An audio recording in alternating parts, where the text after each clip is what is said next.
tides of March are come. Aye, Caesar. But not gone. Hail Caesar, read the schedule. Ah, Caesar, Tribonian doth desire you to order at your leisure this his humble suit. Read my suit first, for it minds a suit that touches Caesar nearer. What touches us ourselves shall be last, sir. Well said, yes, aye. Delay not, read it instantly. What, is the fellow mad? What? Urging your petitions in the streets. Come to the capital. I fear our purpose is discovered. Look how she makes to Caesar. Mark her! Mark her! Cast the steadfast, for we fear prevention.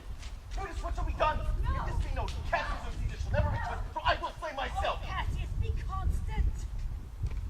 Tribonius knows his time. Look at there, Brutus, how he draws Antony out of the way. Where's Fellas? Go to him. Bro, you should presently. He's addressed. Press near and second him. Casca, you are the first that rears your hand. Are we already? What is now amiss that Caesar and his senate must redress? Most high, most mighty, and most Pusian Caesar, Metellus Cimber throws before thy seat upon humble heart. No. I must prevent thee, sir. These couchings and these lowly courtesies might fire the blood of ordinary men. Be not fond to think that Caesar bears such rebel blood as will be thawed from the true quality with that which melteth fools. I mean sweet words. This Daniel fawning low, crooked curtsies. Thy brother, by decree, is banished, and if thou dost bend and pray and fawn for him, I spurn thee like a cur out of my way. No, Caesar doth not wrong, nor without cause will he be satisfied. Is there no voice more worthy than mine own to sound more sweetly in great Caesar's ear for the repealing of my own banished brother? I kiss thy hand, Caesar, but not in flattery, desiring thee that Publius Cimber may have an immediate freedom of repeal. Brutus. Pardon, Caesar, Caesar, pardon.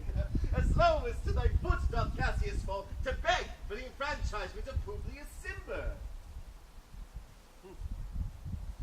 I could well be moved if I were as you.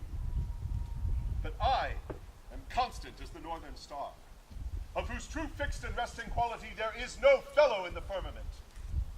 The skies are painted with unnumbered sparks. They are all fire, and every one doth shine. But there's but one in all doth hold his place. So in the world, 'tis furnished well with men, and men are flesh and blood, and apprehensive. Yet in their number I do know but one, that unassailable holds on his rank unshaked of motion, and that I am he! Let me a little show it even in this, that I was constant, Cimber should be banished, and constant do remain to keep him so. Oh, Caesar! Hence, we'll now lift up Olympus. Great Caesar! Doth not Brutus bootless kneel? Speak! Hands for me!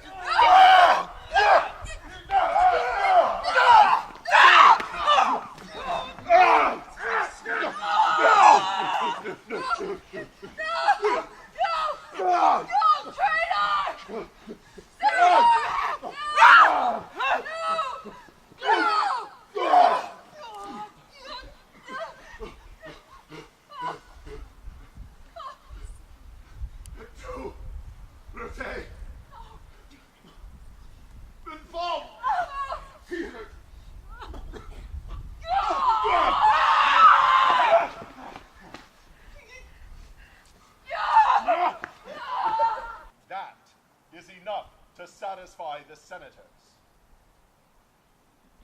But for your private satisfaction, because I love you, I will let you know.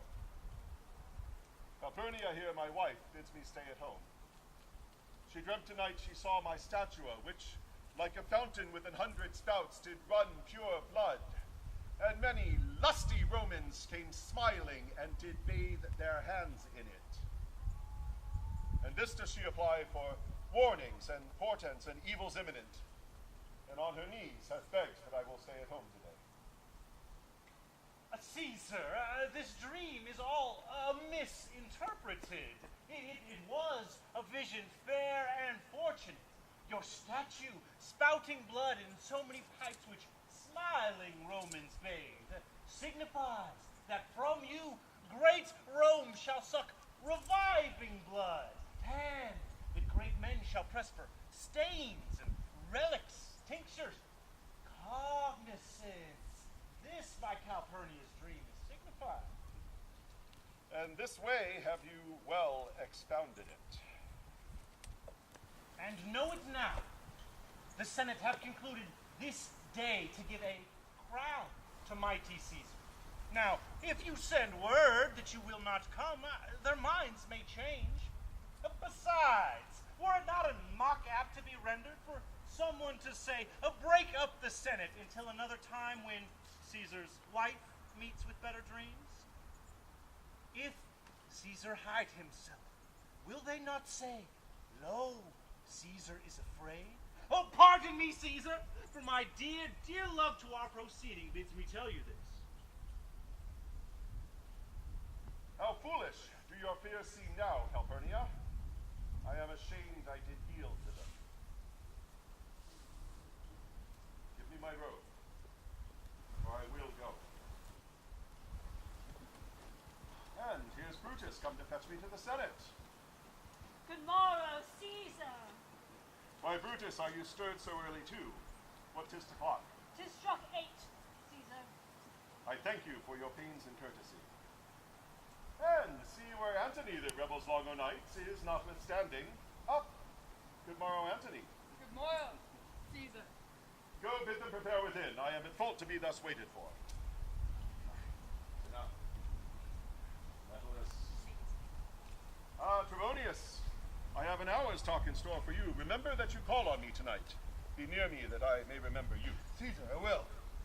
So near will I be, your best friends will wish I had been further. Good friends, go in and taste some wine with me, and we, like friends, will straightway go together. That every like is not the same, O Caesar. Brutus's heart yearns to think upon.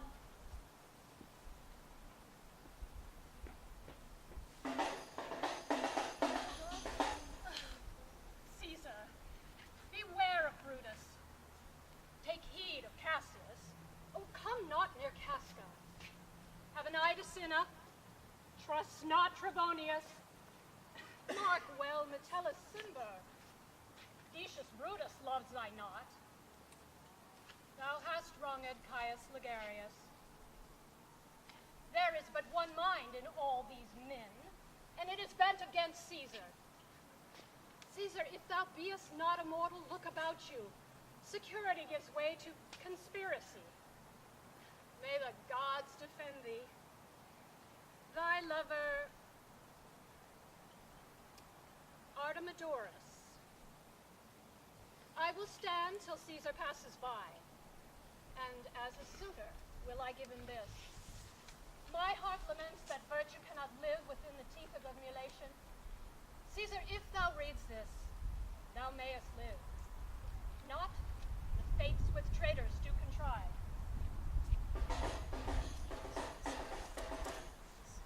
I pray thee get to the Senate house, stay not to answer me, but get thee gone.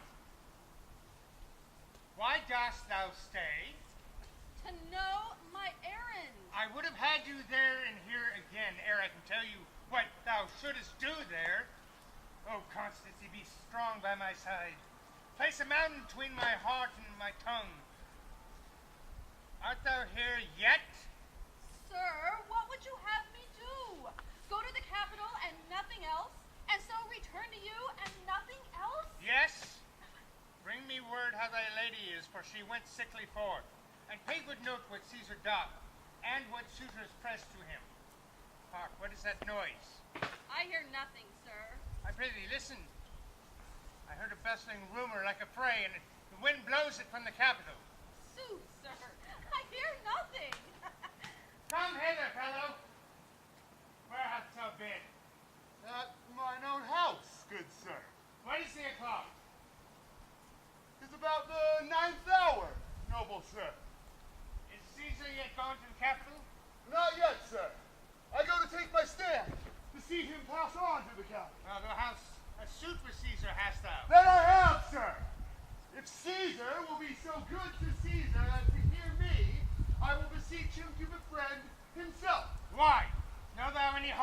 intended to him? None that I know of, sir. Much that I fear may chance. The street here is narrow. The throng that follows Caesar at the heels of senators, praetors, common suitors will crowd a feeble man almost to death. I'll get me to a place more void and speak to great Caesar as he comes along. Good morrow to you. I must go in. Oh, Brutus, the heavens speed thee in thine enterprise. Sure, the boy heard me. Brutus hath a suit with Caesar that he will not grant. Oh, I grow faint. Lucius, run to the Senate house and commend me to my lady. Say I am Mary. Come back again and tell me what she does say to thee.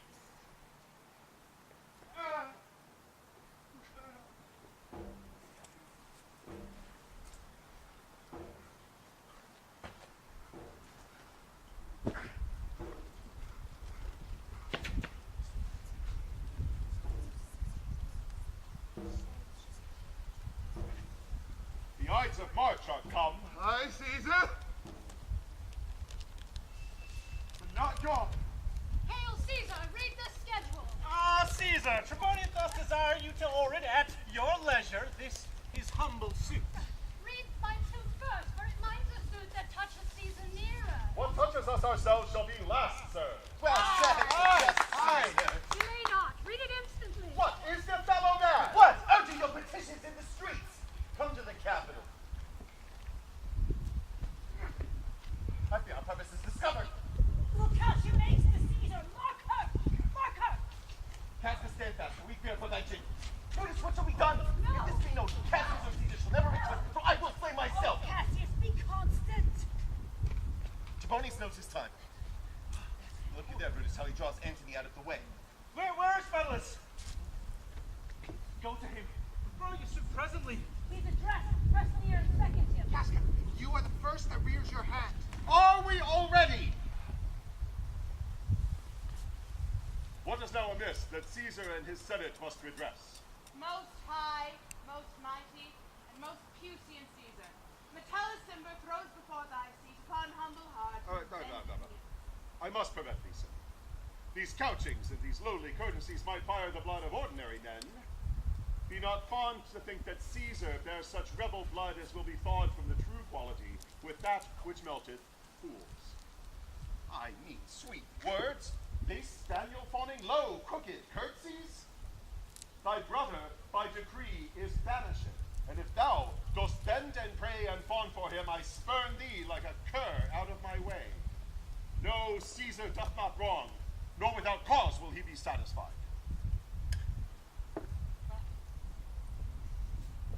Is there no voice more worthy than mine own to sound more sweetly in great Caesar's ear for the repealing of my own banished brother? I kiss thy hand, Caesar, but not in flattery, desiring thee that Publius Cimber may have an immediate freedom of repeal. Brutus. Pardon, Caesar, Caesar, pardon. As low as to thy foot doth Cassius fall, to beg for the enfranchisement of Publius Cimber. I could well be moved if I were as you. But I am constant as the northern star, of whose true fixed and resting quality there is no fellow in the firmament. The skies are painted with unnumbered sparks. They are all fire, and every one doth shine. But there's but one in all doth hold his place. So in the world, 'tis furnished well with men, and men are flesh and blood, and apprehensive. Yet in their number I do know but one, that unassailable holds on his rank unshaked of motion, and that I am he! Let me a little show it even in this, that I was constant, Cimber should be banished, and constant do remain to keep him so. Oh, Caesar! Hence, we'll now lift up Olympus.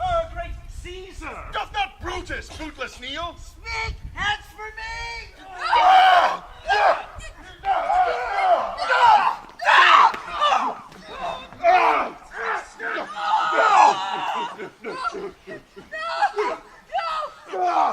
traitor!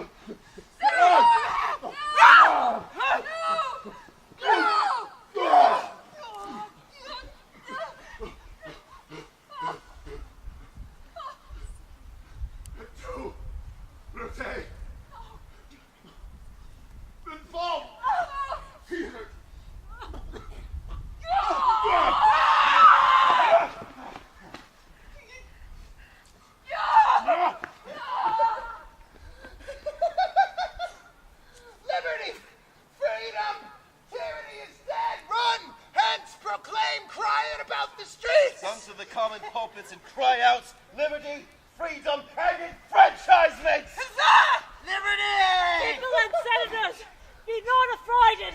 Fly not. Stand stiff. Ambition's death is paid. Brutus, go to the pulpit! Aye! Cassius, too. Where is Antony? Fled to her house, amazed.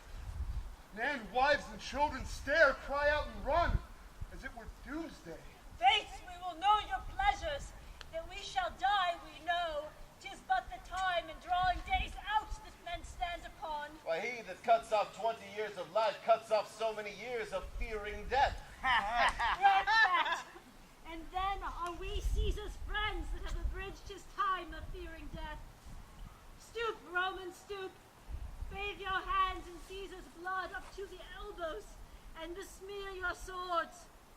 Then march we forth, even to the market place, and raising our wet weapons on our heads, let's cry peace, freedom, liberty. Stoop then and wash.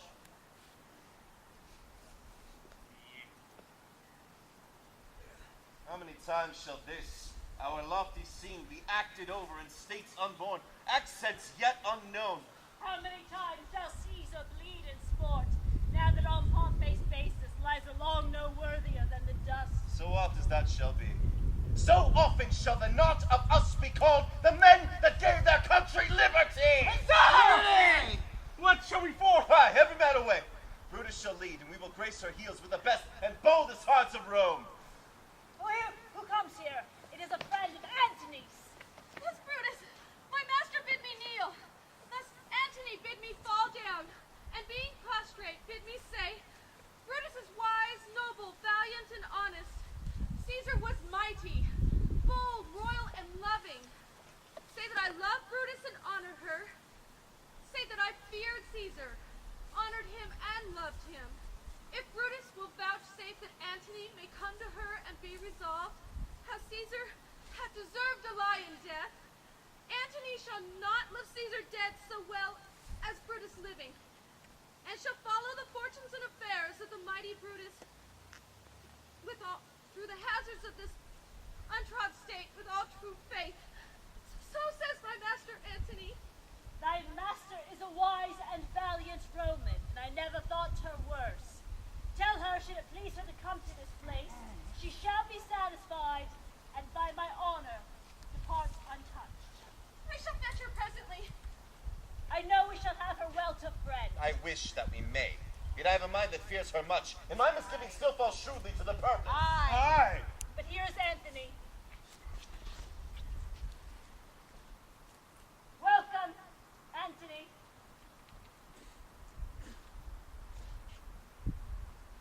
No. Caesar. Dost thou lie Ho, so ho. long? Yeah. Oh. Are all thy triumphs, glories, conquests, spoils shrunk to this little measure? Fare thee well. Gentlemen, I know not what you intend. Who else must let blood? Who else is rank? If I myself, there is no hour so fit as Caesar's death hour, and no instrument of half that worth as those your swords, made rich with the most noble blood of this world. I do beseech ye, if you bear me hard, now wash your purplet hands to reek and smoke, to fill your pleasure. Beg not your death of us, Antony. Though now we must appear bloody and cruel, by our hands in this our present act you see we do, yet you see but our hands, and this the bleeding business they have done. Our hearts you see not, they are pitiful, and pity to the general wrong of Rome. Aye. So fire drives out fire, so pity hath done this deed on Caesar. But to you, our swords have leaden points, our arms in strength of malice, and our hearts of sister's temper do receive you in with all kind words, good thoughts, and reverence. strong as any in the disposing of new dignities. Only wait till we have appeased the multitude, besides themselves with fear, and then we shall deliver you the cause. Why, I, that loved Caesar when I struck him, had thus proceeded. I doubt not your wisdom. Let each man render me his bloody hand. First, Brutus, do I shake with you? Now, Caius Cassius, do I take your hand? Decius, yours. Metellus, yours. Cinna, my valiant Casca, yours. Last, not least in love, yours, good Trebonius. Gentlemen, alas, what can I say? My credit now stands on such slippery ground that one of two bad ways you must conceit me. Either a coward or a flatterer. Yeah. That I did love thee, Caesar, oh, 'tis true. And if thy spirit were to look upon us, would it not grieve thee dearer than thy death to see thy Anthony making her peace, shaking the bloody fingers of thy foes, most noble in the presence of thy corpse? Had I as many eyes as thou hast wounds, weeping as fast as they spill forth thy blood, 'twould become me better than to close in terms of friendship with mine enemies. Pardon me, Caesar. Here wouldst thou bathe, brave heart. Here didst thou fall, and here thy hunters stand, signed in thy spoil, and crimsoned in thy leaf. Antony? Pardon me, Caius. The enemies of Caesar shall say this, though in a friend it is cold modesty. I blame you not for praising Caesar so. But what compact mean you to have with us? Shall you be pricked amongst the number of our friends? Or shall we on and not depend on you? Therefore I took your hand, but was indeed swayed from the point by looking at Caesar. Friends! I am with you all. And love you all. Upon this hope, you shall give me reason why and wherein Caesar was dangerous. Else were this a savage spectacle. Our reasons were so full of good regard, Antony, that were you the daughter of Caesar, you should be satisfied. That is all I seek. I am, moreover, suitor that I may produce his body to the marketplace, and in the pulpit, as becomes a friend, speak in the order of his funeral. You shall, Antony. Brutus, a word with you. You know not what you do. Do not consent to let Antony speak at the funeral. Who knows how the common rabble may be moved by what she may utter? Unto your pardon, I will myself into the pulpit first, and show the reason of our Caesar's death. Then when Antony shall speak, I will protest she does by our leave and our permission, and that we are satisfied that Caesar shall have all true rites and lawful ceremonies. It will advantage more than do us harm. I know not what may befall. I like it not. Antony, here is Caesar's body. You shall not in your funeral speech blame us, but speak all good you can devise of Caesar, and say you do it with our permission. Else shall you have no hand at all about his funeral. And you shall speak to the same pulpit whereto I am going after my speech is ended. Be it so. I do desire no more. Well, prepare the body then.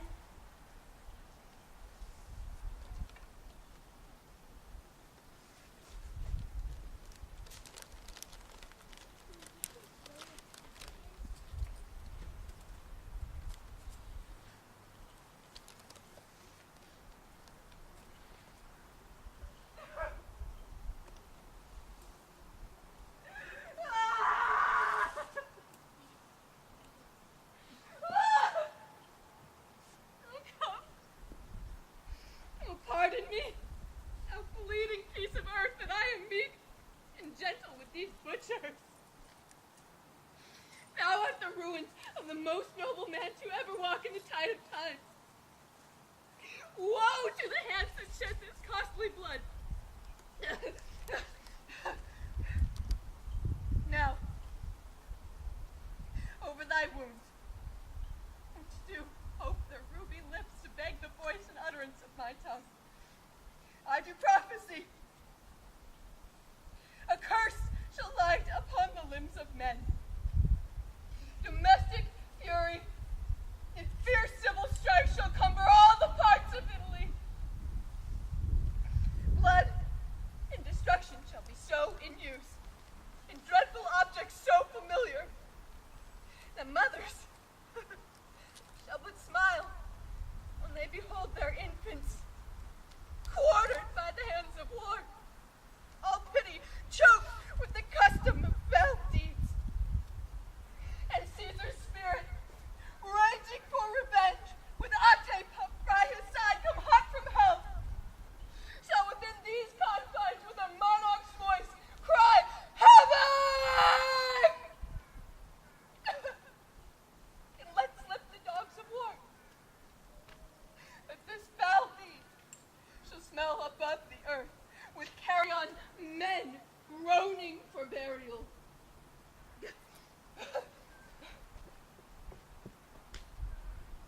Thou serves Octavius Caesar, do you not? I do, Antony. Caesar did right for him to come to Rome. He did receive his letters, and is coming, and bid me to say to you, by word of mouth, Oh, Caesar! Thy heart is big. Get thee apart and weep. Passion, I see, is catching. For mine I see in those drops of sorrow, and thine begin to water. Is thy master coming? he lies tonight within 7 leagues of Rome. Post back with speed, and tell him what hath chanced. Here is a mourning Rome, a dangerous Rome. No Rome of safety for Octavius yet. Hie hence and tell him so. To wait! Thou shalt not back till I have borne this course to the marketplace, where I shall try in my oration how the people take the cruel issue of these bloody men, according to which thou shalt discourse to young Octavius. Come.